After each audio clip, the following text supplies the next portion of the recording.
Conjugation एक एक student, एक तो कॉन्जुगेशन हो गया था F positive F negative bacteria के बीच में। दूसरा देखते हैं जो H F R F negative के बीच में। जैसे मान लीजिए बैक्टीरिया है,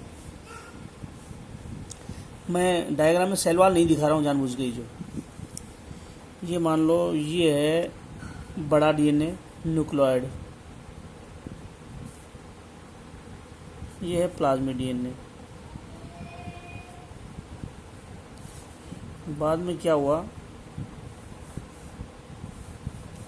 ये तो होगा न्यूक्लियोइड और ये हो गया प्लाज्मिड। प्लाज्मिड न्यूक्लियोइड से जुड़ने के बाद बोलेंगे एच एफ आर।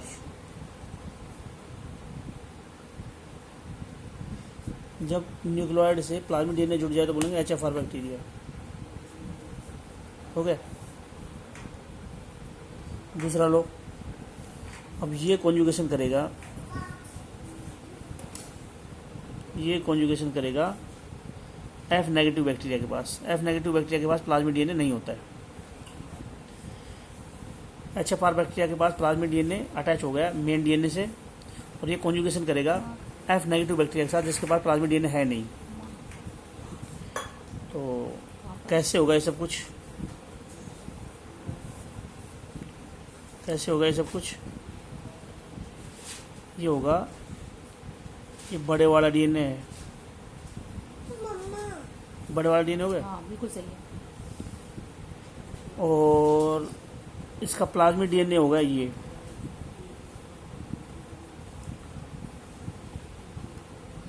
पहले न्यूक्लियोइड ट्रांसफर होगा, न्यूक्लियोइड ट्रांसफर हो रहा है, ये इसका डीएनए है। न्यूक्लियोइड ट्रांसफर होगा, प्लाज्मिड डीएनए सबसे एंड में ट्रांसफर होगा। उसके बाद में ये अलग हो जाएंगे दोनों, ये दोनों अलग हो जाएंगे। और ये आ गया ये डीएनए, और ये प्लाज्मिड डीएनए था, ये अलग रह गया। ये ए है, ये बी है, ये सी है, ये डी है। कॉन्जुगेशन होने के बाद में जो बनते हैं उनको एक्स कॉन्जुगेंट बोलते हैं। ये एक्स कॉन्जुगेंट है, ये एक्स कॉन्जुगेंट है। और उसके बाद ये जो एक एक्स कॉन्जुगेंट है, इस पे ये जुड़ गया, इसको मीरोजाइगोट बोलेंगे। सारा बताता हूँ कैसे हुआ। देख सुनो, एक एक करके स्टेप बाय सुनो। मैं करूँगी। शुरू से सुनो। ए में क्या था, ए में, ए फिगर में क्या है, plasmid DNA is freely found in the cytoplasm। Plasmid DNA cytoplasm में फ्री प्रेजेंट है। दूसरा बी में क्या हुआ, प्लाज्मिड डीएनए, इसको एपिसोम बोल देंगे क्योंकि बड़े वाले डीएनए से अटैच होगा। प्लाज्मिड डीएनए या episome is attached with the nucleoids। ये प्लाज्मिड डीएनए है, ये अटैच हो रहा है न्यूक्लियोइड से। पहले प्लाज्मिड डीएनए फ्री था, फिर ये जुड़ गया न्यूक्लियोइड से। दूसरे डायग्राम में बी में अब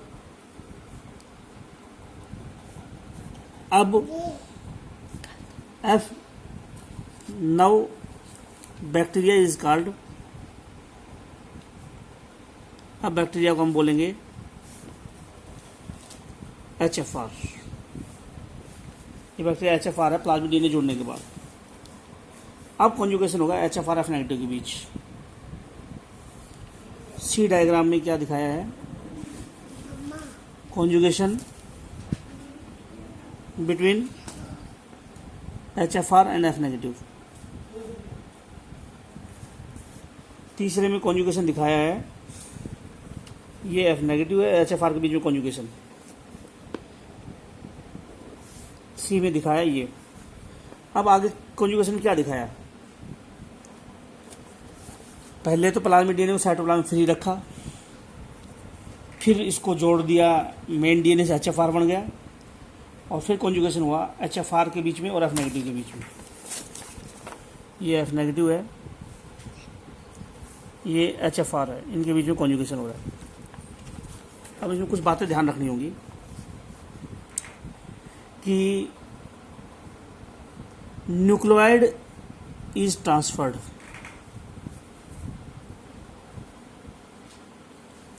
in the beginning and plasmid DNA in the last। सबसे पहले जाएगा न्यूक्लियोइड, प्लाज्मिड डीएनए सबसे लास्ट में जाएगा। Nucleoid is transferred in the beginning and plasmid DNA in the last. किसको, किसके पास, to the F negative bacteria. F negative bacteria के पास न्यूक्लियोइड पहले जाएगा, प्लाज्मिड डीएनए बाद में जाएगा। तो प्लाज्मिड डीएनए का जो अपोजिट एंड है, एंड ऑफ डीएनए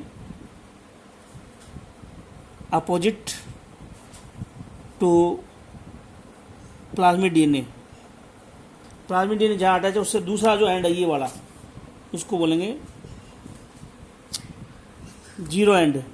देखो यहाँ पे लगाओ, ये जीरो एंड है, प्लाज्मिड डीएनए जहाँ अटैच है उससे उल्टा एंड जीरो एंड कहलाता है जो। अच्छा आगे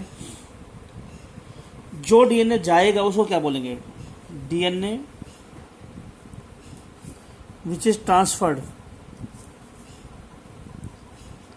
from HFR to F negative bacteria. HFR से F नेगेटिव के पास जो डीएनए जाएगा उसको बोलेंगे इज कॉल्ड एक्सोजीनोट। ये जो जा रहा है न्यूक्लियोइड, इसको क्या बोलें, एक्सोजीनोट। F नेगेटिव बैक्टीरिया के डीएनए को क्या बोलेंगे, इसको बोलेंगे एंडोजीनोट। डीएनए जो गया है वो एक्सोजीनोट है, जो F नेगेटिव के पास है वो एंडोजीनोट है। DNA of F negative bacteria is endogenote. ये एक्सोजीनोट, ये गया, ये एंडोजीनोट, इसका खुद का एंडोजीनोट है, नेगेटिव का गया है वो एक्सोजीनोट। अच्छा, कॉन्जुगेशन होने के बाद दोनों अलग हो जाएंगे। After conjugation two bacterias are separated and these are called X conjugant।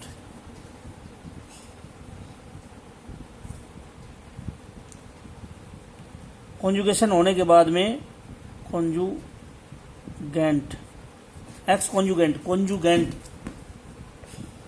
X कॉन्जुगेंट, conjugation होने के बाद में एक्स कॉन्जुगेंट बोलेंगे।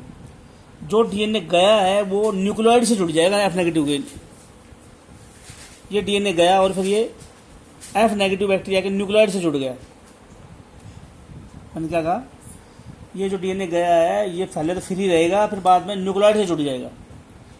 जो गया है उसको एक्सोजीनोट का है, ये जो एक्सोजीनोट है ये फिर इस एंडोजीनोट के साथ जुड़ जाएगा।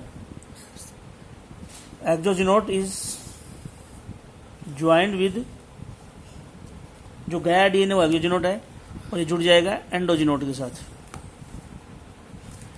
एक्सोजीनोट जो डीएनए गया है वो एंडोजीनोट के साथ जुड़ जाएगा। नेगेटिव एंडोजीनोट क्या है, एफ नेगेटिव बैक्टीरिया का डीएनए एंडोजीनोट है, ये गया है एक्सोजीनोट, ये दोनों जुड़ जाएंगे। नाउ एफ नेगेटिव बैक्टीरिया जो है, एफ नेगेटिव बैक्टीरिया जिसके अंदर एक्सोजीनोट और एंडोजीनोट जुड़ गए हैं, वेर एक्सोजीनोट जो बाहर से आया है और एंडोजीनोट खुद का डीएनए। एफ नेगेटिव बैक्टीरिया जब एक्सोजीनोट एंडोजीनोट जुड़ जाए तो उन बैक्टीरिया को बोलेंगे मीरोजाइगोट या पार्शियल जाइगोट। जो डीएनए गया है वो एक्सोजीनोट है, इसका खुद का एंडोजीनोट। बाद में जो एंडोजीनोट गया है ये प्लाज्मिड नेगेटिव के डीएनए से जुड़ जाएगा, इसको बोलेंगे पार्शियल जाइगोट या मीरोजाइगोट। जैसे जाइगोट में दो डीएनए मिक्स हो जाते हैं गैमेट के, उसी तरह से इसमें भी 2 डीएनए अटैच हो गए जो। और 7 मिनट के बाद एक जीन ट्रांसफर होता है। जो 7 मिनट के लिए कॉन्जुगेशन होगा तो एक जीन ट्रांसफर हो जाएगा। 9 मिनट के बाद 2 जीन ट्रांसफर होते हैं। 10 मिनट के बाद 3 जीन ट्रांसफर होते हैं। 11 मिनट के बाद 4 जीन ट्रांसफर होते हैं। इसका मतलब डीएनए की लेंथ मालूम पड़ जाएगी, कॉन्जुगेशन कितने समय तक चला। जितने ज़्यादा समय तक कॉन्जुगेशन चलेगा उतना ही लंबा डीएनए है, उतने ही ज़्यादा जीन है बैक्टीरिया के अंदर। क्योंकि जितने लंबे समय तक बैक्टीरिया अटैच रहेंगे उतना ही जीन ज़्यादा है, उतना ही कॉन्जुगेशन लंबे समय तक। जितना बड़ा डीएनए होगा उतना ही कॉन्जुगेशन ज़्यादा चलेगा, क्योंकि बहुत टाइम लगेगा जीन के ट्रांसफ़र होने में जो। तो ये था कॉन्जुगेशन का जो है, कॉन्जुगेशन का टॉपिक कंप्लीट हो गया है और अगला टॉपिक अगले वीडियो में लेंगे।